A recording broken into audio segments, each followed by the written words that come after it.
मेरी बात सुन लो, आप ऐसा नहीं बोल सकते, ऐसा नहीं हो सकता। બ્રહ્મ ક્ષત્રિય વૈશ્ય અને શૂદ્રમાં આપણા ભાગે માત્ર લડાઈ હતી, આપણા ભાગે માત્ર લડાઈ હતી।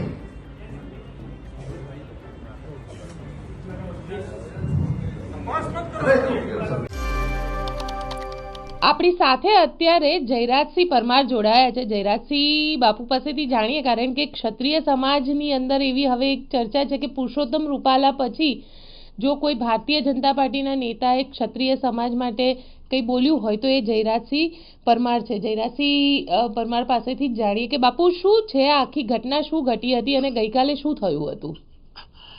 ગોપીબેન, હું આપના પ્રતિષ્ઠિત માધ્યમથી એક વાત કહું કે સારું થયું તમે મને પ્રશ્ન પૂછ્યો તો મને વાત મૂકવાનો પણ મોકો મળશે।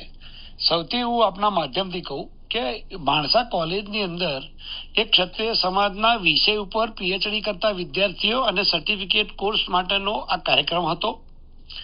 એમાં અમારા નામદાર માણસાના રાજવી યોગરાજસિંહ પણ આમંત્રિત હતા અને હું મુખ્ય મહેમાન તરીકે હું હતો।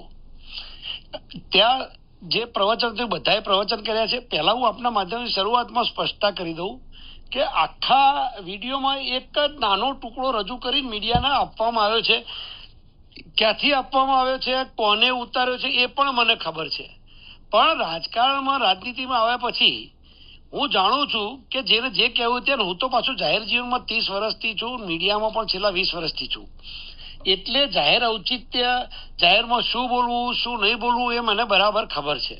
એના કરતા આગળ વાત કરું કે તમે પોતે પણ છેલ્લા 20-25 વર્ષથી આના સાક્ષી છો કે આજ સુધી મારી જીભ ક્યારેય લપસી નથી અને પરમ કૃપાળુ પરમાત્માને પ્રાર્થના કરું કે ભવિષ્યમાં પણ મારાથી કોઈ ભૂલ ના થાય।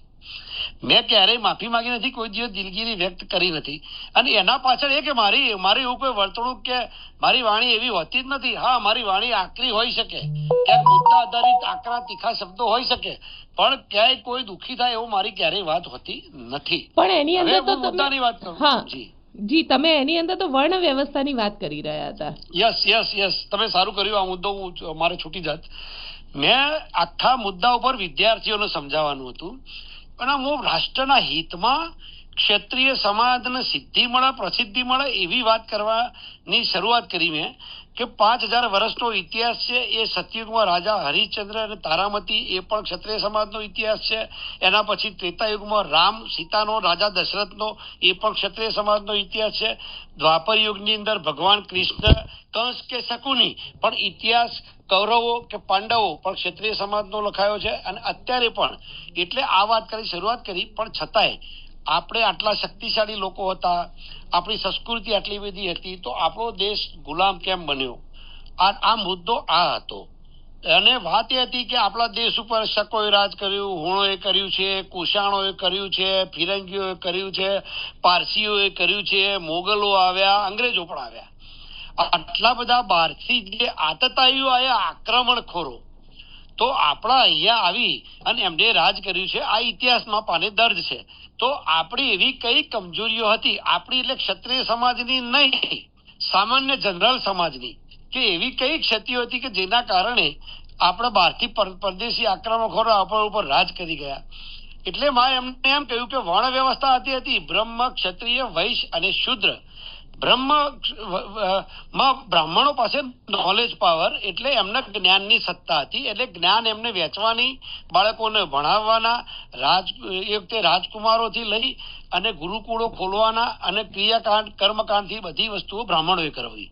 પછી વિત્ત સત્તાની અંદર ફાઇનાન્શિયલ પાવર એટલે બજેટ, આવક, ટેક્સ, કરવેરા, દાણ જે કહીએ એ પછી એ બધી જ વૈશ્ય લોકોએ ઉઘરાવવાનું અને રાજ્ય ચલાવવાનું। ક્ષત્રિયો પાસે પોલિટિકલ પાવર હતો, એટલે ક્ષત્રિયો પાસે રાજ કરવાની સત્તા હતી, એટલે ક્ષત્રિયો રાજ કરતા, અને જેની પાસે રાજ કરવાની સત્તા હોય એને સ્વાભાવિક છે રક્ષણ કરવાની જવાબદારી સ્વીકારવી પડે, એટલે રક્ષણ કરવાની જવાબદારી ક્ષત્રિયો પાસે હતી। હવે લેબરો તો શૂદ્રો પાસે તો બિચારા લેબર હતું। મેં એની પણ વાત બહુ બોલ્ડલી મૂકી છે કે શૂદ્રોનો તો ઘણો અન્યાય થયો છે વર્ણ વ્યવસ્થાની અંદર। કોને કર્યો, શું કર્યો મુદ્દો નથી, પણ જે વ્યવસ્થા હતી એના કારણે આપણે ટુકડા થઈ ગયા, સામાન્ય સમાજ આખો વહેંચાઈ ગયો, અંધશ્રદ્ધાઓમાં, જુદા જુદા વાડાઓમાં, જુદા જુદા ધર્મમાં, જુદી જુદી જ્ઞાતિઓમાં એટલા બધા વહેંચાયેલા, એટલા બધા અંધશ્રદ્ધામાં વ્યસ્ત હતા કે જેના કારણે અસ્પૃશ્યતાથી લઈને બધા જ કારણે આપણે સમાજનો એક જ ભાગ હતો, જે શક્તિશાળી ભાગ ક્ષત્રિય સમાજ, જેને આ યુદ્ધોમાં લડવું પડતું. અને એના કારણે ક્ષત્રિયોના માથા કાપી નાખતા હતા, માથા વધે રહી જતા હતા. એના કારણે ક્ષત્રિયોની સંખ્યા ઘટતી ગઈ ક્રમશઃ ક્ષત્રિયોએ રાષ્ટ્ર માટે ભોગ આપ્યો છે. મેં પાછું એવું કહ્યું છે કે જેટલા લીલા નાળિયેરના તોરણ થાય એટલા માથાના તોરણ થાય, એટલા ક્ષત્રિયોએ આ રાષ્ટ્ર માટે માથા આપ્યા છે. એટલે આપણી સંખ્યા ઘટતી ગઈ. સાથે સાથે અમારા સમાજની એટલે ક્ષત્રિય સમાજની બેન દીકરીઓ પણ પોતાના ચારિત્ર અને શીલ જાળવવા માટે જોહર કરતી, અને એ નીતિ અને રીતિ આ બંને જાળવવા માટે આપણે આ આખી આ વાત મેં મૂક્યા પછી મેં એમ કહ્યું કે આ બધી કમજોરીઓ હતી, આપણી અંધશ્રદ્ધા હતી, જુદા જુદા વહેંચાયેલા હતા, અસ્પૃશ્યતા હતી, સમાજનો મોટો વર્ગ આપણાથી જુદો રહેતો, આપણે એને ગણતા નહીં, આ બધું ભેગું હતું. અને આપણે એટલે ક્ષત્રિય સમાજ નહીં, સામાન્ય સમાજ, એટલે આપણે ગુલામ બન્યા. તો બાપુ સાહેબ એવું કીધું કે આપણે ગુલામ હતા જ નહીં. ના તો એટલે મેં એમને જો વિવાદ મેં ત્યાંથી એ જ start થાય છે. વિડીયો જોયો, જયરાજસિંહજી, કે આ વિડીયોની અંદર એવું કહી રહ્યા છે કે તમે ક્ષત્રિયોના ઇતિહાસને અલગ રીતે રજૂ કરી રહ્યા છો. એટલે એ એમની સમજ જુદી હતી. મેં આ ક્ષત્રિય સમાજનો ઇતિહાસ હતો જ નહીં. પહેલી વાત કહું, ક્ષત્રિય સમાજના ઇતિહાસનો મુદ્દો નહોતો. મારી વાત સમજો છો? મારી વાત હતી સામાન્ય રીતે આપણો દેશ ગુલામ કેમ થયો, એમાં એકલો ક્ષત્રિય સમાજ નહીં, જનરલ વાત હતી. અને પછી ક્ષત્રિય સમાજની જવાબદારી એટલી બધી આવી કે જેના કારણે આપણો દેશ એમ કે આ લડ્યા નહીં એટલે ગુલામ થયા, એવો ઇતિહાસ ભણવામાં આવે છે. હજુ એ કહેતા પહેલા ઉભા થઈ ગયા. અને એના કારણે સ્થિતિ એવી થઈ, પછી મેં એમને કીધું છે. તો અત્યારે ક્ષત્રિય સમાજના જ લોકો તમારો વિરોધ કરી રહ્યા છે. અત્યારે ઘણા બધા એવા નિવેદનો આવ્યા.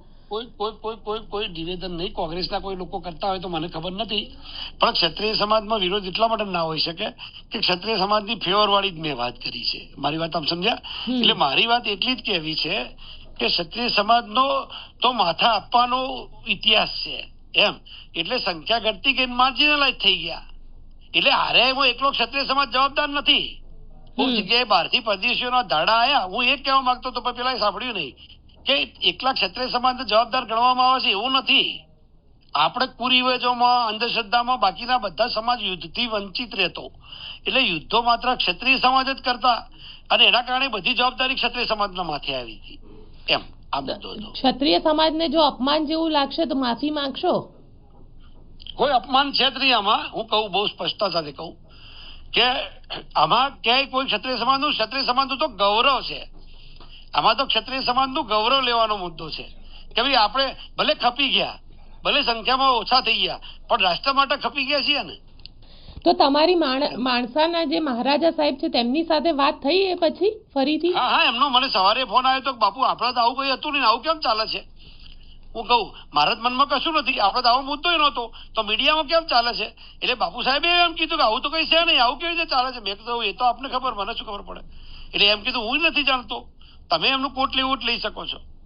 હું કહું છું ને, તમે એમનું કોટ લેવું લઈ શકો છો, પણ મારી વાત જુદી છે. હું એવું કહેવા માંગુ છું કે આ આખા વિવાદની અંદર વિવાદ છે જ નહીં. જનગણ મન અધિનાયક ગાઈ અને સંપૂર્ણ રીતે સાથે છૂટા પડી પ્રિન્સિપાલની ચેમ્બરમાં ચા પાણી કર્યા પછી છૂટા પડ્યા છીએ. આ તો અઠવાડિયે પહેલાનો કિસ્સો છે. તમને લાગે છે કે કોકે જાણી જોઈને આને હવે વાયરલ કરીને વિવાદ ઉભો કરવાનો પ્રયત્ન? એટલે એ એક ચોક્કસ જગ્યાએથી થયો છે, એક પોલિટિકલ પાર્ટી તરફથી થયો છે. મને ખબર બી છે આ કોંગ્રેસના લોકો, કેટલાક લોકોએ કર્યો છે, પણ એમાં નામમાં વ્યક્તિગત ક્યાં પડવાનો? રાજકીય આટલા બધા લોકો હોય, બાકી બધાને ખબર છે કોણે કર્યો, કેવી રીતે કર્યો, કોના દ્વારા મોકલવામાં આવ્યો, ક્યાં ટુકડા ક્યાં કરવામાં આવ્યા. હમણાં હું ફરિયાદ કરું તો 24 કલાકમાં પોલીસ એમને શોધી કાઢશે, પણ મારે એમાં પડવું નથી. બિલકુલ. આવા વિવાદો તો હવે પ્રવક્તા છીએ ક્યાંક ના ક્યાંક રોજ ચાલતા રહે, અને સામાજિક રીતે બી હું જવાબદાર વ્યક્તિ છું, એટલે માનો કે કોઈ એવો ઇસ્યુ હોય તો આપણું મન મોટું છે. હા બિલકુલ. જયરાજસિંહભાઈ, અમારી સાથે જોડાવા માટે આપનો ખૂબ ખૂબ આભાર. Thank you Gopiben.